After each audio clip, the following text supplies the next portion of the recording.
Hey everybody, welcome back to my channel. It's Mindy here and I hope you are doing well.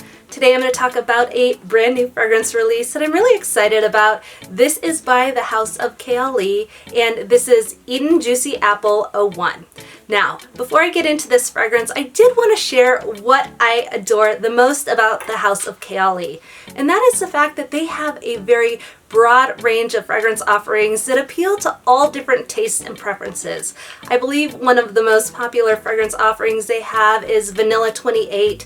This is a great gift idea for the holidays. It is a great vanilla fragrance. They also have Sweet Diamond Pink Pepper released earlier this year. That's an amber floral spicy type fragrance. They also have Utopia Vanilla Coco, a great tropical type fragrance, a vacation type fragrance. They have Invite Only Amber, another one that I really enjoy. This house has just done a great job of having a diverse variety in their offering, and I love that. I'm excited to see what additional releases they have in both the near and long term. If my thoughts and review on Eden Juicy Apple interest you, please stay tuned and I'll jump right in. Before I jump into the scent profile of this one, I did want to share what notes it has. I'll start at the top. There is red apple, lychee, black currant, and pink grapefruit. In the mid, you have wild berries, jasmine, raspberry bloom, and May rose. And in the base, you have vanilla flower, sugar, musk, and moss amber. What I really enjoy most about this fragrance is the opening. What you get right off the bat is this burst of juicy fruitiness. You get mixed berries. You definitely pick up the apple that's in here.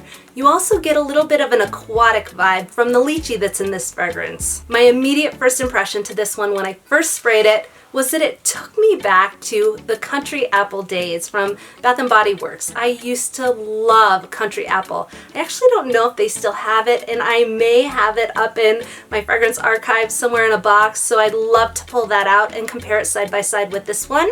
I do think it smells a little bit different, of course. There are some differences, and that's why I'd like to compare them side by side, maybe do a this, not that epic fragrance battle.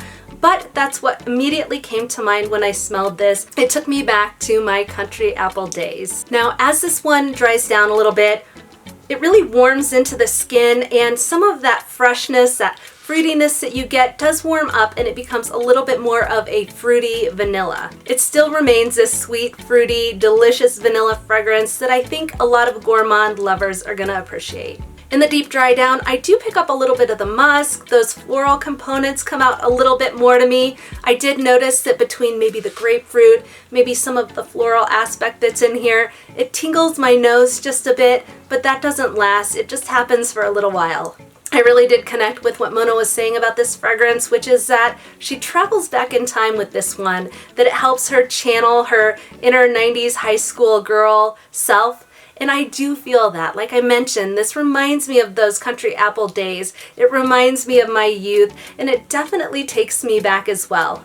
I definitely agree with what was said, that this is youthful, it's bright, it's vibrant, it's a little playful, but I don't feel that this one goes to a juvenile level like some fragrances do that have a fruity vibe. They can be a little bit too youthful for my taste, and that's not the case here. This perfume definitely has a place in my collection. It does take me back, it brings up memories, it is a little bit reminiscent of the past. This takes me back to those Country Apple days with Bath & Body Works, but I also think of Peach Nectar, which I wore frequently, as well as Sun Ripened Raspberry, which I absolutely love. It really does take me back, and I love that about this perfume. One thing I'll mention about this one is that the fruitiness is the star of the show. So if you're not a huge fan of really overly fruity fragrances, this one may not work out for you. With that in mind, I think that people that are craving a little bit more depth and dimension in their fragrance may really like this paired with a couple others from the Kayali line.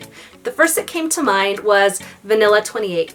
Now I think these two pair together very, very well. I think this one gives it some warmth, some depth, a little bit of a cozy richness to it. And this one gives Vanilla 28 a little bit of a fruity punch. It gives it a little bit of playfulness. Now the other pairing that I think works really well is Eden Juicy Apple with Invite Only Amber.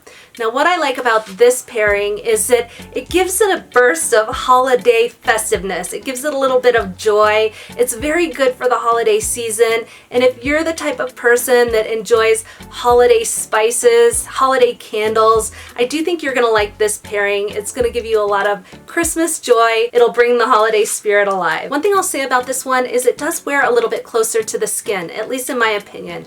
I found that Sweet Diamond Pink Pepper was beast mode on my skin. It really lasted. This one is okay, but it doesn't last as long, so you may need a midday spray. You may want to top this one off throughout the day. I do think that this one will work all year long, but it's probably a little bit better in the spring and summer months. Again, it does pair very beautifully with some other fragrances from the line, so if you wear it with vanilla, this is great for fall, great for winter. It gives it some warmth, some coziness. For me, I find fruity perfumes to be great. I crave them from time to time, but they are not my go-to. So this pairing will be great for me. It will make it more of a daily wear type of combination. My recommendation with this one is to move forward with a 10 milliliter bottle if you're on the fence on whether you'll like it or not, because I think that's a great way to try it out, see if you like it. For me, I have a massive collection, and this is going to last me for eternity and beyond. So moving forward, I may get more of the 10 milliliter offerings just to try them out before I buy a full bottle. I've done that with Must 12 and Invite Only Amber, and I do love these smaller offerings. It's a great way to play with the fragrance before you buy a full bottle. Because of the diversity and variety in the offerings from Kayali, it makes you really curious and excited to know what's next. For me, selfishly, I would love to see a rich, warm, decadent gourmand, something in the vein of Angel Muse EDT, or something in the vein of La Nuit Tresor a la Folie.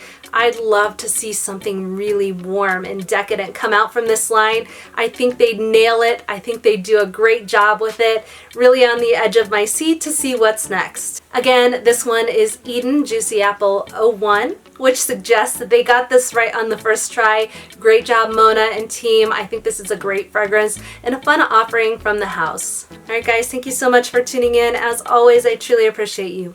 If you enjoyed this video on the newly released Kayali Eden Juicy Apple 01, please go ahead and give it a thumbs up and consider subscribing to my channel.